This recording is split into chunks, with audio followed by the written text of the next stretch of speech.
Listen to AM 560 The Answer online at 560theanswer.com, on the AM 560 mobile app, on your Alexa-powered smart speaker, and on TuneIn, iHeart, and on Odyssey. Only the biggest stories, only the biggest guests, and only the biggest opinions. This is AM 560 The Answer.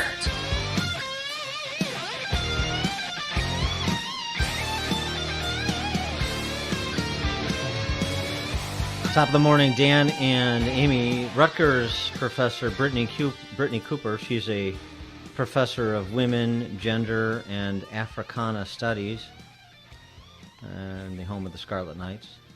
She recently gave an interview for a Root Institute conference, The Future of Black People in America. And this is her understanding of the history of the West.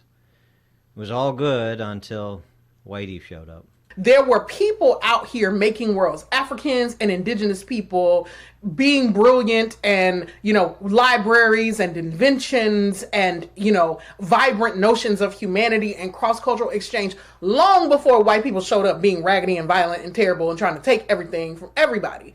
And that's really important, because if we believe... it's really important.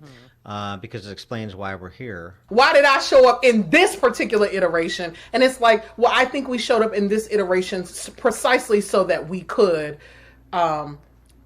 help to figure out an end and a way to the other side of this, gargantuan historical tragedy that is white supremacy. Relating this. And the good news is that whites are losing. White people have become so expensive that they can't even afford themselves, right? They actually elevate the prices in neighborhoods so much that now their lives have so much more economic value that is not like at a level of Look, I'm trying to say that to the extent that Black life is undervalued, we might have to entertain the notion A, all lives are priceless in value, but B, that if we think economically and structurally, white lives actually are structurally overvalued. All life has infinite value except white lives, which are overvalued. And we got to take these MFers out. That's what she said, meaning white people, because... My hope is that we would do it differently, in the moments when we have some power. We will not do it perfectly, but I do think that all of us can sort of agree that a politics that says there are superior and inferior human beings just isn't the way to go. And that's the thing that white people don't trust us to do, because they are so corrupt. Their thinking is so morally and spiritually bankrupt about power that they can't they fear viscerally, existentially letting go of power, because they cannot imagine that there's another way to be. It is either that you dominate or you are dominated. And isn't it sad that is spiritually who they are, and that they can't imagine a sort of more expansive notion of the world? Yeah, the same country that elected a black president twice, as Walter Williams was fond of pointing out, that has exponentially increased the number of black office holders at the state, local, state, and federal level over the last 50 years. And yet, where do we find the black community in so many respects, 50 years ago as compared to today? This is a wonderful example of the projection of the identitarian left. White people are spiritually bankrupt. We don't want to pit people against one another as oppressed and oppressor, and yet that's exactly what the curriculum has been on the college campus for the last 50 years, and now really ramped up in the last 5 on the K through 12 campuses too. And it informs the conversation with our next guests. Anna Bonta Moreland is an associate professor of theology in the Department of Humanities at Villanova, ostensibly a Catholic school, and the Anne Queen Welsh Endowed Director of the University Honors Program. And Tom Smith is the Dean of Arts and Sciences at Catholic University of America, ostensibly a Catholic university, Their book, Majoring in Life, The College Guide to Adulting. Professors Moreland and Smith, thanks for joining us. Appreciate it. Thanks for having us. Happy to be here. So you wrote this piece in First Things that we discussed the other week about this book that I just mentioned. you provided a manuscript of a couple of chapters to students and asked them for comments, and their comments in a private or non-public, non-classroom setting where they were isolated behind a screen about online dating were their comments were very different than the comments they shared once they got in front of the professor and had to comment with their fellow students in the classroom next to them. And it went from being very personal when it was semi-private, just talking about their experiences, challenges, to very political when it was in the classroom setting and they had to comment in a public setting with students to the professor. And it seems to me, one supposition, to get your comment on that, is that, right, they have been trained, especially this generation, from pre-K through to college, that these are the things that are important. These are the words you must recite. They're Václav Havel's Green Grocer. These are the signs we must post so that we're accepted on college campuses and in society in general. So I would say that wasn't really the central issue. The central issue was a lack of an ability to become vulnerable to each other and to open up to each other in an honest way. So they just grabbed for the easiest thing that was available to them and that they could hide behind, and that was an issue that most of them were not struggling with, instead of talking about the fact that there's an epidemic of loneliness on college campuses today and that students don't know how to interact with each other either on a friendship level and, more importantly, on a romantic landscape. Well, you mentioned that, they wrote online discussion platforms and that they were so moving that you choked up while reading them. Can you give us an example? What was so moving? So students talked about their inability to form romantic relationships on campus and their real desires for these relationships, and their inability to find what they're looking for in social media apps, right? Like Tinder, for example. And they talked about it more in class, but it was much more stilted in class than it was online. Right, but then, so I understand the loneliness piece of it and the social isolation of dating apps and social media, generally speaking. And we used to talk about screen time before COVID, but apparently that's not important anymore. But the politicization. I mean, so why is bitching about pronoun usage in class, why is that their safe place to hide behind rather than opening up and being vulnerable? There's a reason they're selecting that, for example. That's right. Because it's an easy place to hide, and then they know that they all have to kind of fall behind that train.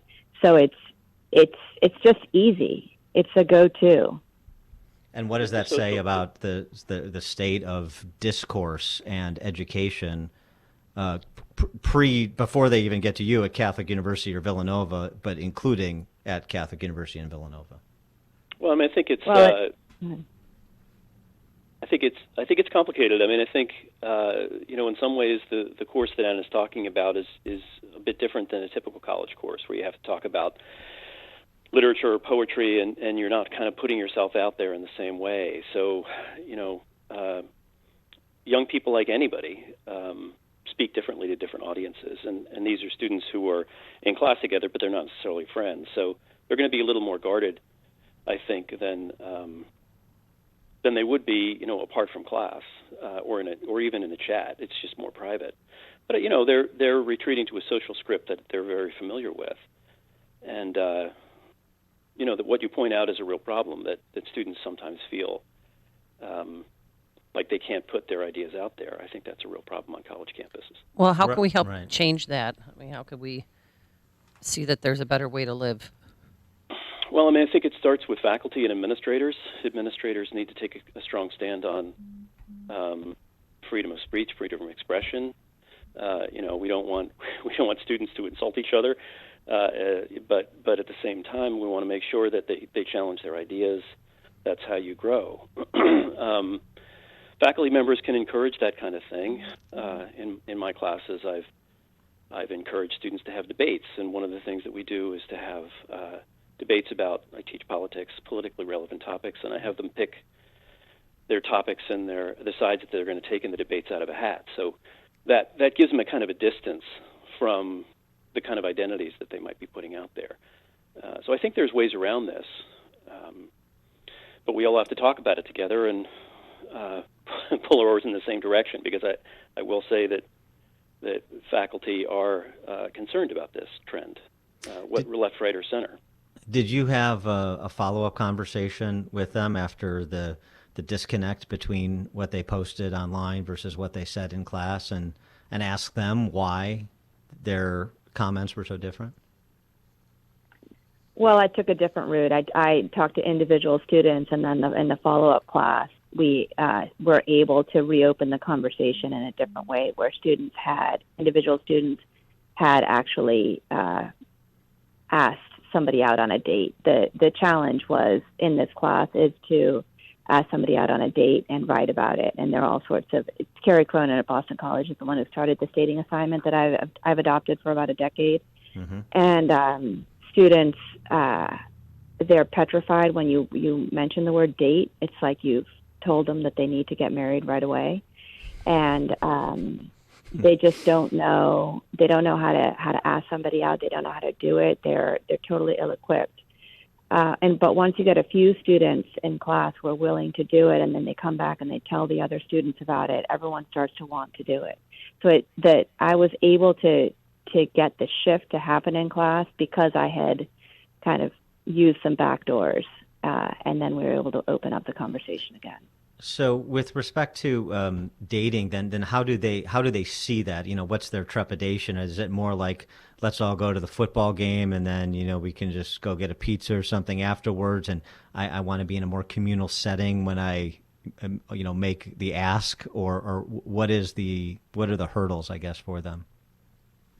Well, there are about 100 hurdles, but to begin with, the ask has to be in person, and they have a really hard time with that because their social media just mediates their relationships on such a profoundly fundamental level all day long. They're texting each other that actually asking somebody out to go for coffee face to face it just totally freaks them out.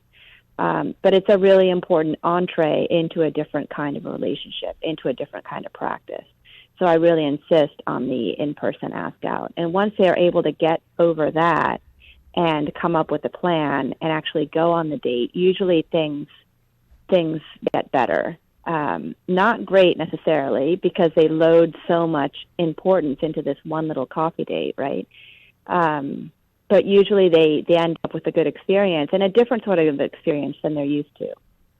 And part of is do you find, comparing previous generations of students to the current one, that these students are just sort of more fragile, that you talk about placing so much importance, that just, the idea of rejection, everybody has fears of rejection, but that there's a discernible delta when it comes to fear of rejection among this generation versus previous generations? That's absolutely right. Sorry, go ahead, Tom. Yeah, I would just say that adults in young people's lives try to protect them a little bit too much, we've found. And so I think it'd be helpful for this generation to learn how to make their own way, to fall down once in a while, have caring adults sort of ready to pick up the pieces when that's necessary. But there's a real reluctance to take risk, and exactly, and a real fear of failure. And so, so risk aversion and fear of failure. Those are the driving forces in this generation. And so the book, Majoring in Life, the College Guide to Adulting, I assume that the target is mainly young people, but that necessarily includes their parents. And so before they get to college and they're left to their own devices to a greater extent than when they're at home, some suggestions for parents? Yeah, I would say take the foot off the accelerator a little bit. There's a huge amount of pressure on these kids. I mean, I know the Gen Z generation has this media label of snowflakes who like to cancel each other, and there's some of that, sure enough. But these are kids who work really hard, put a lot of pressure on themselves. These are kids who really haven't had the opportunity to get on their bike in the summer and go off and be alone outside of adult supervision. And there are kids who, adults in their lives, like I said, really don't let them fail. And so creating that resilience is just really important so that they can learn how to take risks and put themselves out there. And listening. Do you sense that there are fewer students, again, this generation compared to previous, since you have some longitudinal view here, less students today that even have a mind's eye towards marriage someday, even if it's not finding their partner in college? That are they thinking about marriage as part of their life plan, less so than in previous generations? So I had one student say to me, Dr. Moreland, anything before age 30, if a woman decides to get married before age 30, I consider her a child bride. That's the reigning thought on college campuses today. So they absolutely, not only do they not think about marriage, but their parents and their counselors and all of the adults in their lives encourage them not to think about marriage. Why? Because the drive for professional success is so radically important, and it has to be in the driver's seat, that any thoughts about long-term relationships or marriage are really a stress to that drive, a sort of a threat to that drive to professional success. It's really interesting. Professor Anna Bonta Moreland is an associate professor of theology in the Department of Humanities at Villanova and the Anne Quinn Welsh Endowment Director of the University Honors Program. Tom Smith is the Dean of Arts and Sciences at Catholic University. And the book, Majoring in Life, The College Guide to Adulting. Professors Moreland and Smith, thanks so much for joining us. Appreciate it. Thanks for having Thank us. you.